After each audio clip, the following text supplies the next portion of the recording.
evening, I'm Katerina Georgieva. Tonight, a major announcement promising to change the landscape of Windsor. LG Energy Solution and automaker Stellantis are joining forces to invest $5 billion. Those are big numbers. To say we have a really stable future in Windsor is an understatement. Well, it's probably the biggest and the best investment that I've heard in my 57 years here. We're all excited. Thanks for joining us. Massive news for the auto industry today in Windsor. Billions in spending to build the country's first battery plant for electric vehicles. With it coming jobs and a promise of a game-changing future for the manufacturing sector in our area. Politicians and people from the industry and the research sector were all on hand for today's announcement by Stellantis and LG Energy Solution. Dale Molnar joins me now live from the downtown headquarters for Stellantis operations. Dale, you were at today's announcement at a site in the East End. That's where the plant will be built. And there must have been a lot of excitement in that room. So set the scene for us. Well, absolutely, Kat. The company representatives, the politicians, they couldn't express enough superlatives for the new plant. Anyone who was anybody was there. Even the Prime Minister sent a video greeting. And the fact that this is going to bring 2,500 badly needed new jobs to the area was welcome news. LG Energy Solution and automaker Stellantis are joining forces to invest $5 billion. Those are big numbers. The largest investment ever in the auto sector in our nation history. Premier, you were right. Stellantis and LG Energy Solution are teaming up to build the new plant in the Twin Oaks Industrial Park in Windsor on the border with Tecumseh. The 220-acre site will be home to the first electric vehicle battery plant in Canada, the size of 112 NHL hockey rinks. The city is offering about $150 million in incentives, which includes buying the land, paying for infrastructure costs, and tax breaks through a community improvement plan. An amazing day for the city of Windsor, for the entire region. This is more than a game changer. It's more than a big deal. This is transformational. This investment and then the supply chain that will likely follow this investment and the way that it connects to our largest employer already, this is the biggest thing that's ever happened in the city of Windsor in over a century. The plant will employ 2,500 people, but is expected to create thousands more spin-off jobs. The companies say Windsor was an obvious choice. This has been one of our key homes for a long time as well, and it's important for us as we look to the different site selections, the ability to expand, the great workers that are here in the area, the Stellantis family members we have in the area as well. It makes sense for us from that standpoint. It makes sense logistically as well, right across the river to many of our other assembly plants. So. Well, Windsor has offered an amazing amount of capability, from financial, from workforce, from just a spirit of really wanting to get it done, and so that really attracted LG Energy Solution to select Windsor. Stellantis plans that half the vehicles they will be producing by the end of the decade will be electric. This plant will produce the batteries for half of those across North America. Another battery plant will be announced for the U.S. soon. A provincial contingent went to Washington this week to convince Americans that Canada should not be shut out of the EV market by the Build Back Better plan. The president of the Automotive Parts Manufacturers Association says the reaction was encouraging. And that there's a different tone, and that the Americans are willing to look at their allies a little bit differently. We've got to prove to them that we can do the right things by them and by their agenda. And today's investment seems to put to rest concerns raised about our trading relationship with the U.S. last month during the blockade at the bridge. This is really puts an exclamation point on the fact that Ontario is open for business. Buddy, thank you. And they expect to have shovels in the ground sometime later this summer or early fall, with completion of the building by 2024, and they expect to have production ramped up to full capacity by 2025. Okay?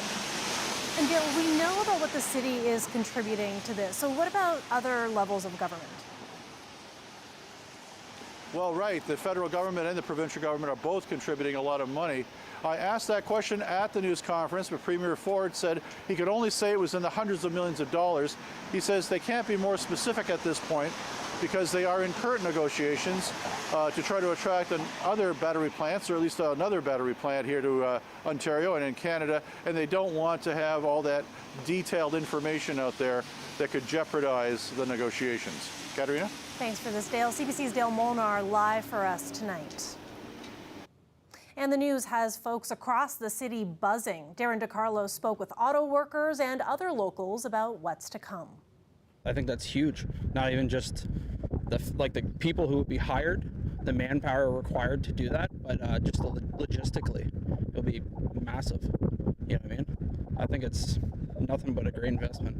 It's good outlook for the people unemployed and those looking for better jobs. I assume there'll be union jobs with give benefits and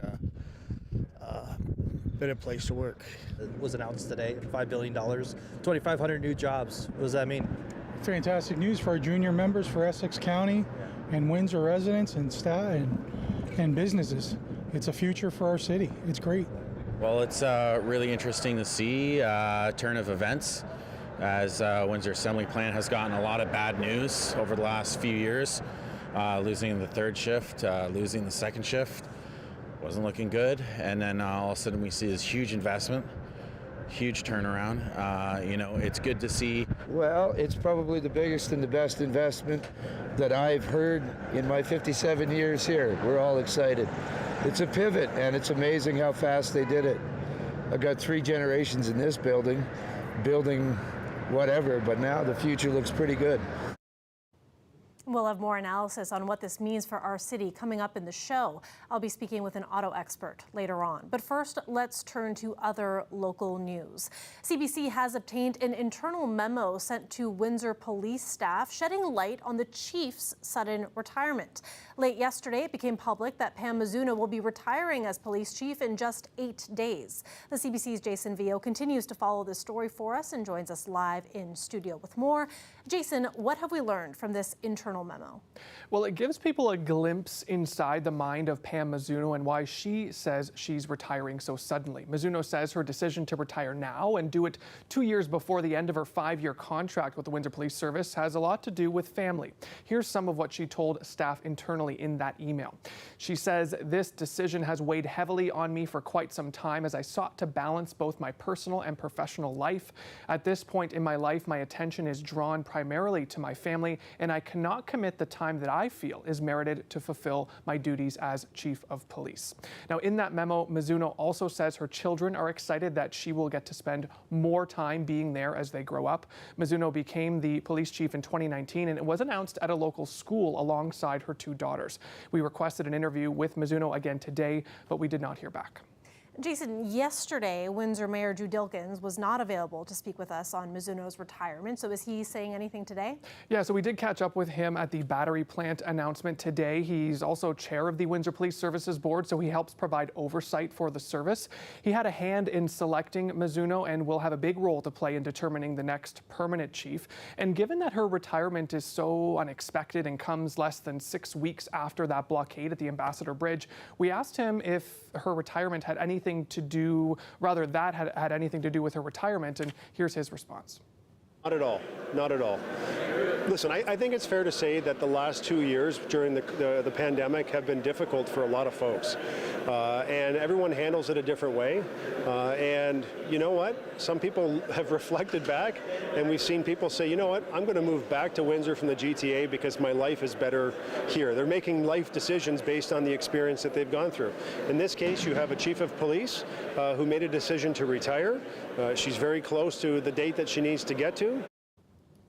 Now, there have also been some tumultuous times at the Windsor Police Service in recent years. Mizuno became acting chief in 2019 when her predecessor, Al Frederick, retired amid some controversy. And that stems from a 911 hang-up call that came from Frederick's home in 2018. And there were questions after that about how the investigation was handled. Now, given the sudden nature of Mizuno's retirement, we also asked Dilkens if he's worried about the morale at the Windsor Police Service as they search for another permanent chief in less than 3 years. He says he hasn't heard anything about this affecting morale.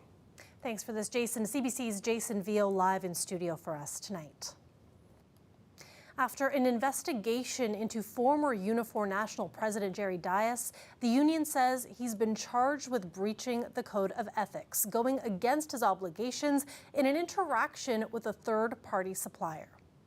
Dias promoted a supplier's rapid test kits to various Unifor employers, either directly or through Unifor staff under his direction. Several employers of Unifor members purchased those test kits. At some point prior to January 20th, 2022, Dias accepted the sum of $50,000 from the supplier. The union also says that Dias gave $25,000 to a Unifor employee, telling them that it had come from the supplier. That employee is the one who filed a complaint and delivered the money to the union.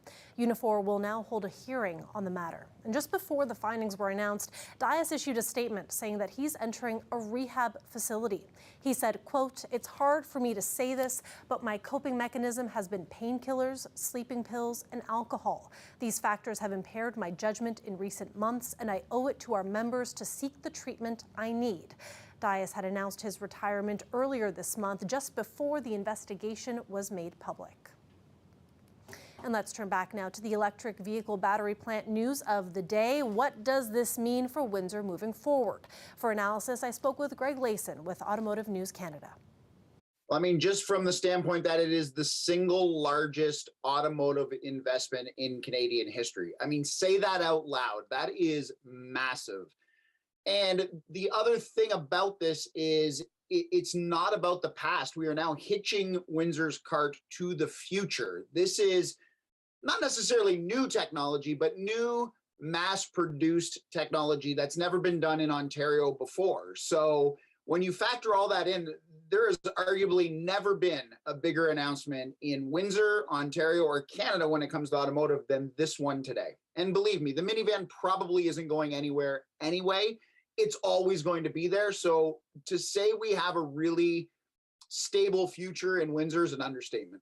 Do you know more about what this might mean for the future of the minivan plant?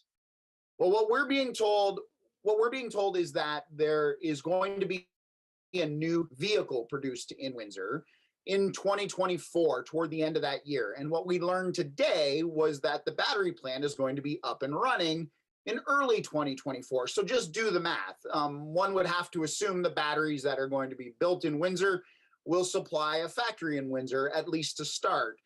We don't know what that model is. Auto Forecast Solutions is the group we talk to, and they say that something electrified is coming to Windsor. We also know Stellantis promised money to retool Windsor to build something electrified at some point.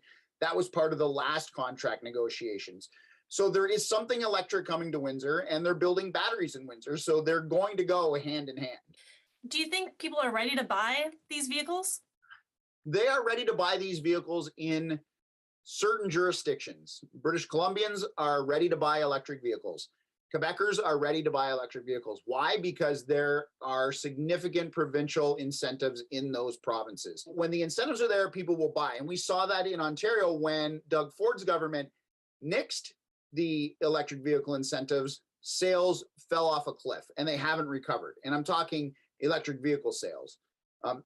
Doug Ford's theory is if people have well-paying jobs and a stable future and great finances, they will buy an electric vehicle because they can afford it without an incentive.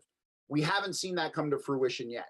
But what we do know is he's investing in electric vehicle manufacturing. We saw it here in Windsor today. We saw it in Honda last week.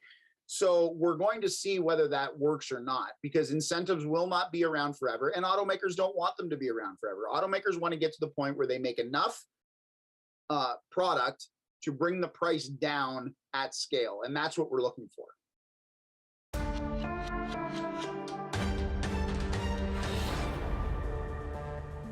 It has been a month since Russia invaded Ukraine. NATO estimates between 7,000 and 15,000 Russian troops have been killed, and the Ukrainian military claims more than 100 Russian planes have been destroyed. But Russian assaults continue to target civilians. CBC's Karen Pauls has the latest. Residents of this Kyiv neighborhood clean up after yet another attack by Russia. It seems like not rocket, because if it's rocket, it's more damage. I don't know. It was many bombs. Kyiv's mayor assessed the damage. In our hometown, Russians killed 264 civilians. We listen bombing attack right now. It can be more. From 264 civilians was 4 children. Right now, over 300 people in hospitals, they is injured, and 16 children also injured right now in the hospital. More than 80 buildings is destroyed. But he says Ukrainian troops are counterattacking Russian forces and have regained some ground near the capital. From the north, in behind the Lutish, and there is big battle. And from official sources we receive information. Right now the small city Makariv and almost whole Irpin already in the control is Ukrainian soldier. It's now been 1 month since Russia invaded. This advisor to the Ukrainian president says more than 105 Russian aircraft have been destroyed. In their own briefing, Russian military officials shared footage of a missile strike. They say it destroyed a large depot of Ukrainian weapons and military equipment, including some from the West. Moscow again saying our military is not shooting at the civilians until civilians take arms and start shooting at our military. That may be news to people fleeing Ukraine's besieged southern cities. Amidst concerns, humanitarian convoys are being held up and aid workers captured as they try to get desperately needed food and other supplies to those in need. Karen Pauls, CBC News, Winnipeg. Prime Minister Justin Trudeau is in Belgium for the next 2 days. He'll be attending a special NATO meeting on the war in Ukraine. Today, he addressed the European Parliament and laid out Canada's stance on what needs to be done. We must continue to impose unprecedented sanctions on Putin and his enablers in Russia and Belarus, increasing the pressure as much as we can. We must ensure that the decision to invade a sovereign, independent country is understood to be a strategic failure that carries with it ruinous costs for Putin and Russia. Trudeau repeated calls on the ongoing shipment of humanitarian, military, and lethal aid to Ukraine. In his speech, he also talked about the pandemic, the rise in authoritarianism, and a growing distrust in facts. He called on all Western nations to recommit to the work of strengthening democracy. Let's take a live look outside there. My gosh, you can see what the weather is like, and we can hear it actually. Standing here in this building, I can hear the rain pounding down. Colette will be here after the break, and she will tell us what exactly is to come, how long this is going to last. Stay with us.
Colette Kennedy is here now for a look at our weather, and I'm glad you're here because standing here, Colette, I can hear the rain. Earlier I heard some thunder, so talk us through what's going on. Yeah, I'd be happy to do that. Yeah, the radar looks a manner that we haven't seen for several months, like, hey, it's spring, and this is some spring-like weather where, especially in early spring, you get a bit of everything. So we do have some stormy conditions and some thunderstorms that are rolling across the international border, lots of lightning strikes associated with those. Obviously, the windy and wet conditions, too, and most of the slippery action of the freezing rain warnings are off towards Georgian Bay and into eastern Ontario, so where the roads are seeing that kind of activity.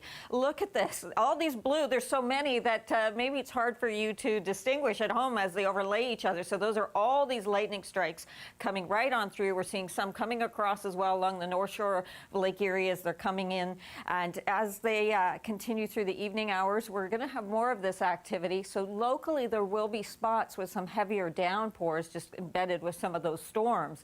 But otherwise, we're kind of in that neighborhood of 10 to 15 or 20 millimeters of rain that we're talking about. But an active evening, obviously the wind strong gusts have at times exceeded 60 kilometers an hour, just giving you a closer look. And in fact, let's go in even closer still, and you can see just how that action is all pushing in, especially right here along this line.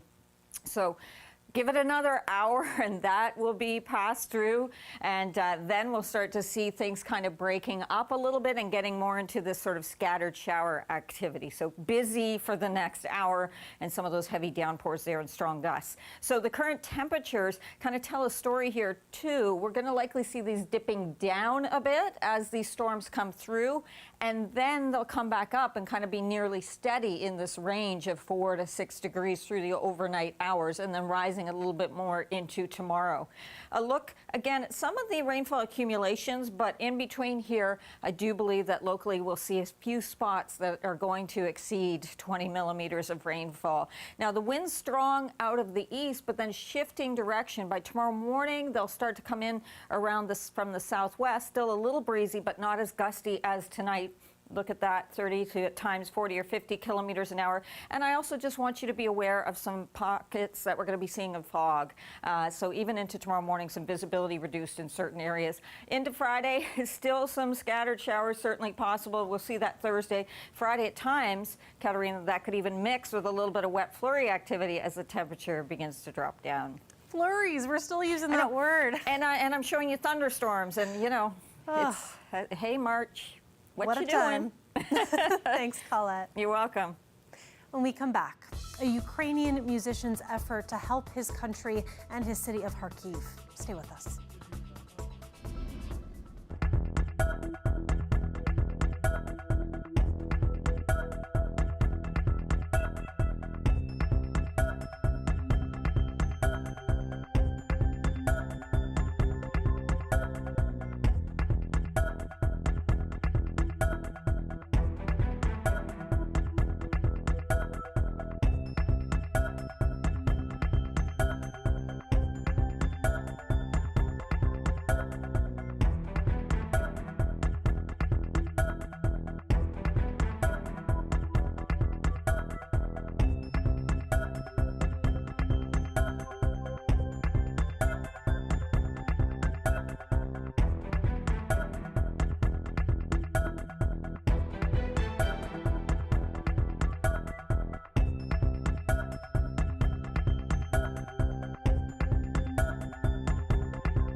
Welcome back. Former U.S. Secretary of State Madeleine Albright has died of cancer at age 84. It's a really devastating piece of news. I know there are many people in this building who are grieving and who will be grieving today, and our thoughts, of course, are with her family and the many, many people she touched in this building, in this country, and around the world. Albright served during the Clinton administration and was the first woman to be named Secretary of State. She took the position in 1996 after serving as U.S. Ambassador to the United Nations. Originally from Czechoslovakia, she came to the U.S. with her family as refugees in 1948. She played a leading role in getting the U.S. involved in the conflict in Kosovo. Albright was awarded the U.S. Medal of Freedom in 2012. It is the country's highest civilian honor. Moderna says early research data indicates that a low-dose version of its COVID-19 vaccine works for kids under the age of 6. The drug maker enrolled about 6,900 tots in a study of the shots, which are a quarter of the full doses given to adults. It found that the youngsters developed high levels of antibodies from the lowered doses, similar to young adults on regular ones. But the lower dose proved less effective against the highly contagious Omicron variant. Moderna says it will seek authorization from regulators in the U.S. and Europe in the coming weeks. It's expected to file for an approval in Canada this spring. Now, before we go, we're going to go back to the situation in Ukraine, where a Ukrainian cellist has launched a special project playing his cello surrounded by devastation in his beloved city of Kharkiv.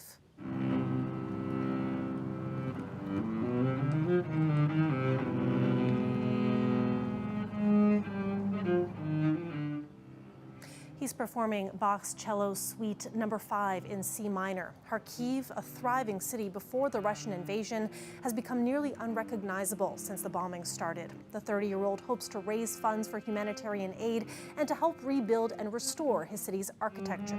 Here's a little bit more of his performance.